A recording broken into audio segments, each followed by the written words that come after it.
নমস্কার। আশা করি আপনারা সবাই খুব ভালো আছেন। পড়ন্ত বিকেলবেলা চলে এসেছি পুকুর পাড়ে। কি সুন্দর পাখির ডাক শোনা যাচ্ছে। পরিবেশটা আমার খুব ভালো লাগছে। আর কিছু সময়ের মধ্যেই সন্ধ্যা হবে। তো এইরকম সুন্দর পরিবেশ দেখে আমার তো মুখরোচক কিছু খাবার বানিয়ে খেতে ইচ্ছে করছে। তো বাড়িতে কয়েকটা মাংসের টুকরো আছে। ভাবছি ওইগুলো দিয়ে সম্পূর্ণ ঘরোয়া পদ্ধতিতে পকোড়া বানাবো। তো পুকুর পাড়ে কারি পাতার গাছ থেকে কয়েকটা কারি পাতা তুলে নিচ্ছি। আমার ভিডিওগুলি যদি আপনাদের ভালো লেগে থাকে তাহলে সাবস্ক্রাইব করে পাশে থাকবেন। পকোড়া বানানোর জন্য নিয়ে নিয়েছি কিছুটা মাংস। মাংসগুলোকে আমি খুব ছোট সাইজেরও করিনি, আবার খুব বড়ও করিনি, মাঝারি সাইজের করে কেটে নিয়েছি। কেটে ভালো করে ধুয়ে নিয়েছি। এবার দিয়ে দিচ্ছি পাতিলেবুর রস। আজকে পকোড়াগুলো কিন্তু আমি সম্পূর্ণ ঘরোয়া পদ্ধতিতেই করব। আপনারা ভিডিওটি শেষ পর্যন্ত দেখতে থাকুন।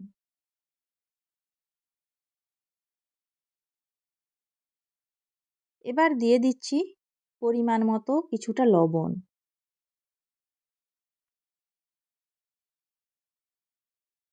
এই লবণ ও লেবুর রস দিয়ে মাংসটাকে মাখিয়ে কিছু সময়ের জন্য রেখে দেব। খুব ভালোভাবে মাখিয়ে নিয়েছি।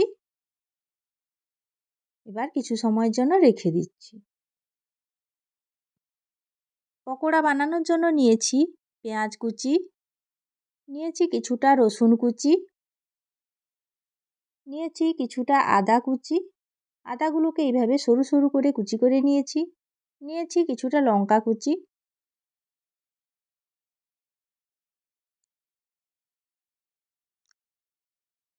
কারি পাতাগুলোকে ধুয়ে কুচি করে নিয়েছি। কারি পাতা দিলে গন্ধটা খুব ভালো হয়। নিয়েছি কিছুটা গোটা গরম মশলা, নিয়েছি গোলমরিচ, নিয়েছি গোটা জিরে, পানমৌরি, গোটা ধনে, আর দিয়ে দিচ্ছি কয়েকটা তেজপাতা কুচি। কড়াই গরম করে নিয়েছি। এবার গোটা মশলাগুলো কড়াইয়ের মধ্যে দিয়ে ভালো করে ভেজে নিচ্ছি। খুন্তি দিয়ে নাড়াচাড়া করে গোটা মশলাগুলো ভেজে গুঁড়ো করে নেব। গোটা মশলাগুলো ভাজা হয়ে গেছে, এবার গুঁড়ো করে নিচ্ছি। একটা বাটিতে নিয়ে নিচ্ছি পরিমাণ মতো বেসন। পরিমাণ মতো বেসন নিয়ে নিয়েছি। এবার দিয়ে দিচ্ছি পরিমাণ মতো কিছুটা চালের গুঁড়ো। এই চালের গুঁড়ো দিলে পকোড়াগুলো মুচমুচে হয় এবং স্বাদও খুব ভালো হয়। এবার দিয়ে দিচ্ছি পেঁয়াজ কুচি,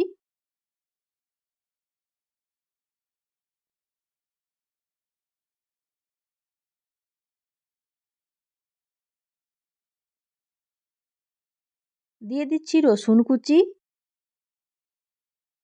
এবার দিয়ে দিচ্ছি আদা কুচি,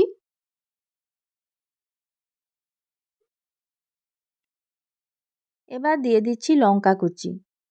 আপনারা যে যেমন ঝাল খান সেইভাবে লঙ্কা কুচি দেবেন। বেশি ঝাল খেলে বেশি করে লঙ্কা কুচিও ব্যবহার করতে পারেন। এবার দিয়ে দিচ্ছি পরিমাণ মতো হলুদ গুঁড়ো, দিয়ে দিচ্ছি কিছুটা লঙ্কার গুঁড়ো। এবার দিয়ে দিচ্ছি গুঁড়ো মশলা, দিয়ে দিচ্ছি কারি পাতা। অনেকেই কারি পাতা পছন্দ করেন না, না চাইলে নাও দিতে পারেন। এবার সব কিছু হাত দিয়ে ভালো করে মেখে নিচ্ছি। অল্প অল্প জল দিয়ে একটা ব্যাটার খুব ভালোভাবে তৈরি করে নেব।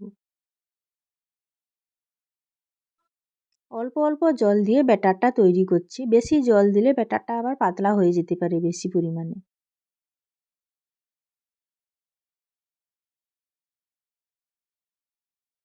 দিয়ে দিচ্ছি পরিমাণ মতো লবণ।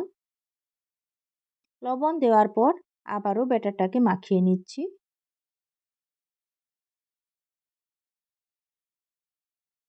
ব্যাটারটা খুব ভালোভাবে মাখানো হয়ে গেছে।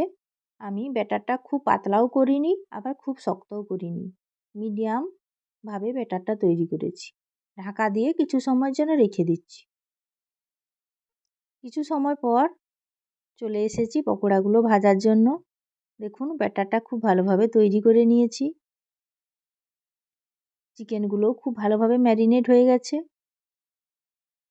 কড়াইতে দিয়ে দিচ্ছি সাদা তেল পকোড়া ভাজার জন্য।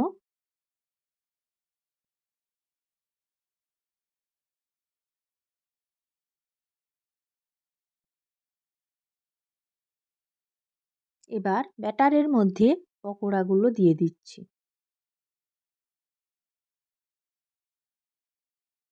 এইভাবে মাংসের টুকরোর ওপর ব্যাটার লাগিয়ে পকোড়ার আকারে তেলের মধ্যে দিয়ে দেব। আমি পকোড়াগুলো খুব বড় করব না, মাঝারি সাইজের পকোড়া বানাবো। তেল খুব ভালোভাবে গরম হয়ে গেছে। এবার পকোড়াগুলো এক এক করে তেলের মধ্যে দিয়ে দিচ্ছি। সব পকোড়াগুলো তেলের মধ্যে দিয়ে দিয়েছি। একদিক ভাজা হয়ে গেছে, এবার উল্টে দেব। পকোড়াগুলোকে উল্টে দিচ্ছি। দেখুন একদিক লাল লাল করে ভাজা হয়ে গেছে। এইভাবে সব পকোড়াগুলো উল্টে দিচ্ছি।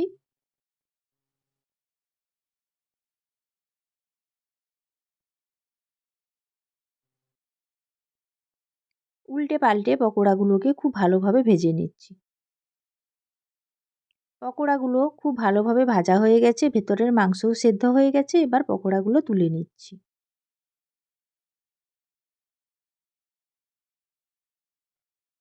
পকোড়াগুলোকে তেল ঝারিয়ে প্লেটের মধ্যে নিয়ে নিচ্ছি।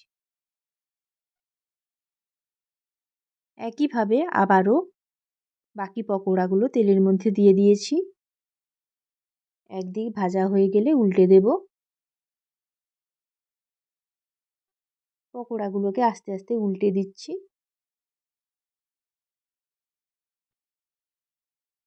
একইভাবে পকোড়াগুলোকে উল্টে পাল্টে খুব ভালো করে ভেজে নিয়েছি। দেখুন পকোড়াগুলো লাল লাল করে খুব ভালো করে ভেজে নিয়েছি। পকোড়াগুলো ভাজা হয়ে গেছে, এবার তুলে নিচ্ছি।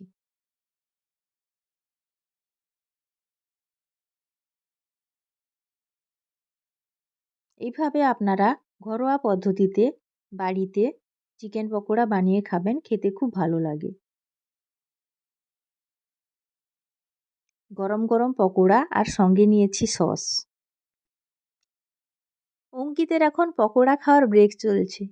গরম গরম পকোড়া সসে ডুবাচ্ছে আর খাচ্ছে। ছোট বাচ্চাদের এইসব মুখরোচক খাবার খুবই পছন্দ। খাচ্ছে আর বলছে পকোড়াগুলো নাকি খুব সুন্দর হয়েছে।